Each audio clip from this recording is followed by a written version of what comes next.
Assalamualaikum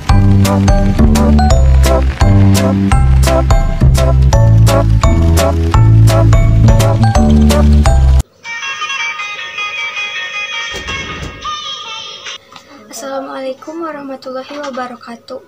Perkenalkan, nama saya Yudiana Dewi dari kelas 12 MIPA. Saya akan menyampaikan materi tentang listrik statis pada sistem elektronik. Sebelumnya saya akan menjelaskan pengertian dari listrik statis. Listrik statis adalah ketidakseimbangan muatan listrik di dalam maupun di permukaan suatu material. Ketidakseimbangan elektron ini menghasilkan medan listrik yang dapat diukur dan mempengaruhi benda lain. Listrik statis adalah hasil dari sesuatu yang disebut pengisian triboelektrik yang terjadi setiap kali atom-atom dari lapisan permukaan dua benda saling bergesekan satu sama lain. Saat atom dari dua permukaan bergerak bersama dan terpisah, beberapa elektron dari satu permukaan dipertahankan oleh yang lain. Pelepasan muatan listrik statis atau ESD didefinisikan sebagai transfer spontan dari muatan elektrostatis yang cepat yang diinduksi oleh muatan elektrostatis yang tinggi. Muatan elektrostatis ini didefinisikan sebagai muatan listrik diam. Kejadian listrik statis dalam kehidupan sehari-hari, misalnya kita berjalan di sepanjang lantai berkarpet di ruang berpemanas selama musim dingin, menghasilkan listrik statis. Ketika selanjutnya kita menyentuh knop pintu. Pelepasan listrik statis yang tiba-tiba ini dapat merusak perangkat elektronik yang sensitif terhadap pelepasan muatan listrik statis atau ESD. Muatan listrik yang relatif kecil cukup untuk merusak komponen elektronik yang sensitif dan bahkan menyebabkan ledakan dan kebakaran. Banyak perangkat yang mungkin rusak oleh debit sebesar 30 volt.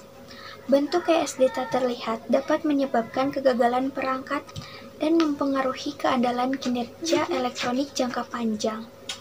Kerusakan ESD biasanya disebabkan oleh salah satu dari 3 peristiwa, yaitu yang pertama, ESD langsung ke perangkat, yang kedua, ESD dari perangkat, dan yang ketiga, pelepasan dari muatan. Terjadi atau tidaknya kerusakan ditentukan oleh kemampuan perangkat untuk menghilangkan energi pelepasan atau menahan tingkat tegangan. Contoh pemanfaatan listrik statis dalam kehidupan sehari-hari digunakan dalam beberapa jenis penyimpanan data seperti flash disk dan kartu memori. Oke, selanjutnya saya akan menjelaskan latihan soal dan pembahasan. Di sini diketahui dua buah benda masing-masing bermuatan negatif 8 dikali 10 pangkat negatif 9 coulomb dan positif 6 dikali 10 pangkat 9 coulomb. Berada pada jarak 4 cm satu sama lain.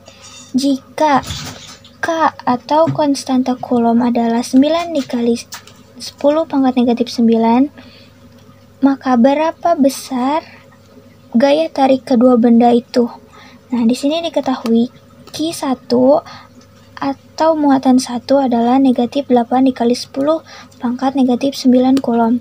Q2 atau muatan 2 adalah positif 6 dikali 10 pangkat negatif 9 coulomb. R adalah jarak antara kedua muatan, yaitu 4 cm. Kita ubah ke meter menjadi 4 dikali 10 pangkat negatif 2. K adalah konstanta coulomb, yaitu 9 dikali 10 pangkat negatif 9. Di sini yang ditanyakan adalah berapa besar gaya tarik kedua benda itu, atau yang ditanyakan adalah F. Perlu diingat, jika kedua muatan berbeda, positif dan negatif, akan menghasilkan gaya tarik-menarik. Gaya tarik-menarik ini, maka kita gunakan rumus Coulomb, yaitu F sebagai gaya tarik-menarik. F sama dengan K dikali Q1 dikali Q2 per R kuadrat. F sama dengan 9 dikali 10 pangkat 9 dikali 8 dikali 10 negatif 9 dikali 6 dikali 10 negatif 9 per 4 kali 10 negatif 2 kuadrat. Selanjutnya, angka 9, 8, dan 6 kita simpan di depan. Untuk 10 pangkat 9, 10 pangkat negatif 9, dan 10 pangkat negatif 9 ini kita jumlahkan pangkatnya saja.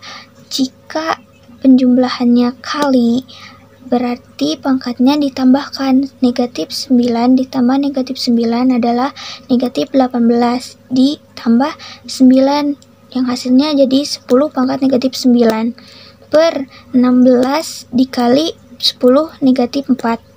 Setelah itu kita hitung persamaan ini.